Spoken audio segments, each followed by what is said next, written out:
Lads. Lads,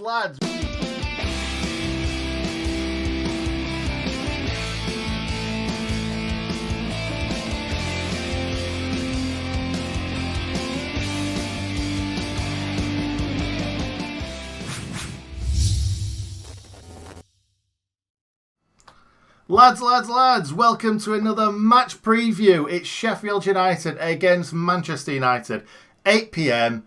at Bramall Lane, not that anyone can go. Obviously, we're going to be watching it. We're going to be singing the Blades play, isn't it? We need to be positive, don't we, Hal? We need to be positive, mate. Yeah, you got to be positive. I mean, the results this season have drastically affected my mood. Absolutely. So it's 8 p.m. tomorrow night, Thursday night, which no one wants that unless we're playing in the Europa League. No one wants to be playing at 8 p.m. on a Thursday, which it could have been. It could have been this season. We could have been playing in Europe, and we could have been bottom of the table with 1 point. Oh, why would you even say that? I know. It was only because I was looking at kind of the league table from last season, and I'm like, how different it could have been this season. Why would we even do that? You're just it's painful thinking about. Even watching those clips that we put on Twitter of the passing, the incisive movement, the crispness, everything so different 12 months on. It's incredible and really quite damning and sad to see. Yeah, definitely. And the last game was... It was the same as... Well, no, it wasn't. It was worse. It was like 10 times worse. Now, I'm not going to bang on about it. I went a bit mental on my match reaction. I went over and over the same points, really, because I was just so annoyed. So annoyed. I thought we were so bad. We didn't even try. It didn't feel like we tried. I know Southampton are a really good team. Very well drilled. We just didn't get anywhere near them. We didn't lay a glove on them, did we? Yeah, it was terrible. Definitely the worst performance of the season. Anyway, let's move on from that. Let's go on to last time out. What happened, Hal? Yeah, last time out, and I'm going to call them Manchester all the way through this, potentially slipping into Newton Heath. It was 3-3 at beautiful downtown Bramall Lane. The Blades, the mighty Red and White Wizards, putting on a cracking display, particularly first half. Probably the best I've ever seen Sheffield United play. 2-0 up. It was actually, bizarrely at the end, us who had to salvage a point. I don't quite know how it happened. It was a mad kind of 7 minutes against Manchester. But Ole Gunnar Solskjaer's side, they did their best to come back into it, and they succeeded because Ollie McBurney's 90th minute strike was awarded, you might remember, a very nervous wait as the VAR reviewed the goal for a potential handball, which really, with last season's rules, could have been disallowed, wouldn't be disallowed this season. 3 goals in a blistering 7 minutes appeared to have given Man United, I just called them Man United, the lead. They were fairly lacklustre. They weren't themselves. Lys Mousset scored an incredible goal after John Fleck had given us the 1-0 lead. But it was, you might remember, Brandon Williams has only featured once as a substitute this season for the opposition. He was 19 last season. He got a goal after 72 minutes, and that sparked them into life. Mason Greenwood levelled, and Marcus Rashford sent them ahead. And then McBurney did what he needed to do. Yeah, I think we were a little bit shell-shocked, weren't we, after those 3 goals went flying in. I was actually sat on the John Street for the first time in about 5 years for that match. And I was literally where the players' family sit, in that corner. And I thought it was definitely a handball. I was like, I'm not even celebrating it because it's a handball. And obviously it wasn't, even though a lot of Man United fans will tell you that it was. Manchester. I'll try and remember that. So let's crack on with team news. For Sheffield United, obviously we've got old Swan Diver. May not be playing in this game from a damaged shoulder that Ollie McBurney did when he flung himself to the ground.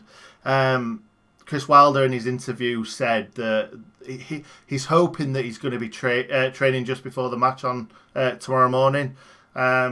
We'll have to see if he's going to be fit or not. If I'm honest, I would probably like to see McGoldrick and Bruce up front for this one. I'll get onto that in a minute, but I don't think McBurney being out is a massive worry, but we'll see. Kean, Chris Wilder even calls him Kean now, so I'm going to start calling him Kean. I'm really sorry, Kean, but I'm going to start calling you Kean now, Kean. So, Kean, I nearly said Kean then. Kean Bryan is also out. Chris Wilder in the last game said that he's probably going to be out for a few weeks, maybe even a month. So it could be Jags at centre-back again. It could be Ender Stevens even, and he might bring Ozzy in at left wing-back. Depends how Chris Wilder saw Jags' kind of debut for the season, would you say? Yeah. So we'll go for Rammers in the goal, George Baldock, Chris Basham, Johnny Egan. I'm going to say Ender Stevens at left centre-back, even though I think he's been rubbish at left centre-back. Interesting. I just think, I thought Jags didn't do too badly. A lot of people in the comments of my video gave me a lot of stick for that. But I don't think he played too badly. But against a team like Man United with so much pace, I think we need to play Ender Stevens there. Then Osborne, left wing back. Even though Fleck's probably not had a great few weeks, I'll put Fleck in there. In the middle, Sanderberger, and then Lundstram on the right. That's probably what I'd go for. Maybe not what Chris Wilder will, but that's what I'd probably go for. And then up front, assuming that McBurney's not playing, I'm going to go for McGoldrick and Brewster. What do you think, Hal? What would you go for up front? McBurney and Brewster, and I'd get them to work on a partnership that will carry on for many, many years. If they could get something good going together, that will serve us well, no matter what league we're in next season. They are young. They are the future. They have to be. We've spent a lot of money on them. Yeah, so what I would probably say, a few people have said this in the comments on my videos recently as well, and just said that we need to kind of pick a team and stick to it. Is that what you'd say as well? 100%. Got to just stick. Doesn't matter what it is, because realistically, it really doesn't matter now. We're in such dire straits, but just stick with it. And really what Blades fans want to see is we just want to attack. Norwich stuck to their principles last season, but they were still quite interesting. You might remember when we played them, even at Bramall Lane, they had a right good go. Obviously, we beat them, but we were flying at that point. So we just want to see the Blades play like that, really take it to teams. If we're going to lose, let's go out in style, because if we're going to go down, let's at least have a really good go. That's all we can ask. Absolutely. I think that I'd like to see McGoldrick in the Duffy role at some point as well, and kind of get a good partnership of the two strikers, maybe McBurney and Brewster, and then Didsey just in behind, because that's what kind of got us promoted from League One to the Championship, and then Championship to the Premier League. So let's see if it works in the Premier League. Anyway, do you want to talk about Man United now, mate? Yes, the reason I'm calling them Manchester, by the way, is because Manchester United fans call us Sheffield in all their comments, so that's just giving it a bit back. But their predicted lineup, well, Edinson Cavani will be assessed ahead of kickoff. Unfortunately for us, Phil Jones is out. The predicted Manchester 11 going to be a 4-3-3. I reckon De Gea plays ahead of Dean Henderson. Then Wan-Bissaka, he can't defend. Lindelof, Harry Maguire, Luke Shaw. We'll see if he can play without Jose Mourinho's brain. McTominay, Fred, Fernandes, so I'll be playing. Greenwood, Martial, and probably one of the best humans on the planet, Marcus Rashford. Definitely. Great guy. I love how you think that everybody looks like you, and vice versa. Ralph Little, David Guest, rest his soul, and Bruno Fernandes. Fair enough. So we're going on to score prediction now, and the reason I've got my phone in my hand is because I put on our Instagram, you'll see it right at the bottom of the screen right now, I asked for some score predictions, and I got one. So I'm going to read it out now. From Phil You Know Who, says, going out on a limb, saying a repeat of a 3-3 thriller, of the 3-3 thriller, should I say, 60-1 odds. So, yeah, I can't see that happening again, but you never know. Football is a weird game. It is. I have constantly predicted positive results for us, so I'm going to do some reverse psychology. We're going to lose 2-0. I said 2-0 in the last game as well, and I wasn't far away, to be honest. I feel more positive about this game than I did about the Southampton game, to be honest. I thought that Southampton were going to roll us over, and they did. So, seeing as though I'm going to do the reverse psychology as well, I think, I'm going to go for Sheff United 2, Man United 1, because there's no way that we're going to keep a clean sheet. No chance. Right, I'm not sure you know how reverse psychology works, but all right, let's go with it. No, what I'm trying to say is for this Southampton game, I was like, yeah, that's true. I don't know why I said that. um, sorry, say that again. Doesn't make any sense, but let's just go with that. I hope you're right. I really, really do. And if I'm right, it will make sense. Yes, let's go with that as well. Absolutely. So, memorable matches. Go on, Mr. Hal. Tell us what you've got. I'm going to take you quite far back, actually, to Sheffield United 2, Manchester 1. The Blades were under the tutelage of Dave Bassett for this FA Cup fifth round tie at Bramall Lane on Valentine's Day, 1993. Ryan Giggs, whatever happened to him? He gave Manchester the lead. Then a Hodges free kick on the right was spilled by Schmeichel and pounced on by boyhood blade Jamie Hoyland. We wouldn't have to wait long for the winner, just 6 minutes, when Glyn Hodges deftly lobbed the man who always got lobbed, Peter Schmeichel, and United held on for a famous Cup victory. Our team that day had Alan Kelly in goal, Mitch Ward at right back, Tom Cowan at left back, signing from Rangers, Paul Beasley, captain Brian Gale at centre back, Franz Carr, Charlie Hartfield, Jamie Hoyland and Glyn Hodges across the midfield. Up front, Ian Jock Bryson and Brian Dean.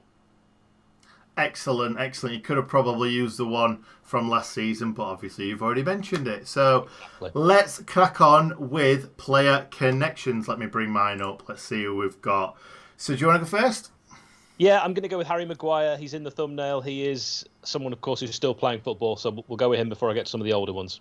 Yeah. We'll also go with one that's very, very recent as well in Dean Henderson. Dean Henderson obviously played for us last season. Brilliant for us. Like you said earlier, maybe not going to start in this game, which I think we would have liked to have seen him if we were in the ground, give him a little wave. But we've moved on from him anyway. Yeah, it's strange for Dean. Personally, I think he should have considered another loan spell, not necessarily with us, we needed to move on, but in a tournament year, bench warming, not a good idea. My other player connection, I'm going to go with Keith Gillespie. Very, very nice. Maybe this next guy, oh wait, actually I think you might have gone for this next one, so what I'm going to go for is Mr. Steve Bruce, that managed Sheffield United, but obviously was I think he was a player manager at one point. He was definitely played for us the season before, and obviously won a few Premier League titles with Man United. Yeah, he came in as player manager. We got him from Birmingham City. All right, okay. I thought he came in as a player coach, but he definitely played and he definitely coached and managed. So we'll go with that. Who have you got next? My last one is Paul McGrath. Paul McGrath. It was his birthday just a couple of weeks ago. One of the best centre-backs I've seen play for the Blades. Only a very few amounts of games that he actually played for us, but so commanding, didn't need pace. It was all up there. Yeah, brilliant player. Finally, I've gone for James Wilson, the striker. The greatest striker to ever come out of Manchester, apparently. That they did not want to let go because they thought he was so good. He wasn't. Yeah, he scored against Norwich. He did score against Norwich. I've also put down on here Michael Twiss, John Coffey, and John Joe Riley. No, you can't have any of them. Because they didn't play for Man United. I don't think any of them made a first-team appearance for Manchester, so no, you can't have that. Well, we wouldn't have got them if they did, would we really? Yeah, true. Although Wilson did. I think Ryan Giggs put him up front in one of his first games as manager. I've just had a look at some of the comments, by the way. If you want to shout out, do comment. You have to be fairly quick. Paul D says, hello from Portland, Oregon, Blade. Always good to hear from you. Marky Mark 338, probably not a real name, says, we're looking forward to the best comeback since Lazarus tomorrow night for the Blades. I'll definitely take that if it ends up with us winning. Also, I can't pronounce this name, so I'll do my very, very best. But Thomas Olzanovskino says we're going to have pressure play proper football. It's going to be nice on the eye, and he's bet 50 quid that the Blades score first. So if you want to lose money, fair enough. Harvey has said the own goal is the only way we're going to score, to be honest. Wow. Joey Builder has said this is a tailor-made game for Lys Mousset, and I've got to say it's hard to dispute that. Yeah, absolutely. Well, he did really well in the game last season, didn't he? And the lad that said he's put money on him, us scoring first, we scored first against Liverpool. We scored first against Chelsea. So maybe it's that sort of vibe that he's going for. But hopefully we'll score first and actually get some points on the board. Yeah, and it'd be nice for Rammers to, that's definitely his nickname, to have a clean sheet. Absolutely. And last, Hal, how are we going to win this game?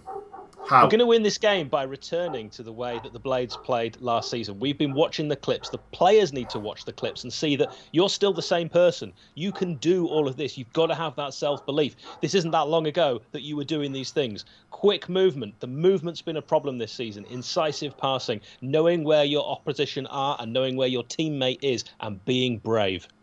There you go. And that's what Chris Wilder's been saying, be brave.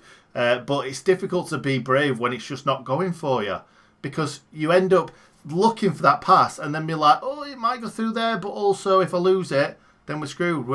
They're going to be away. So it's always like assess it, go backwards. And that's not what we did last season. That's why we were so good.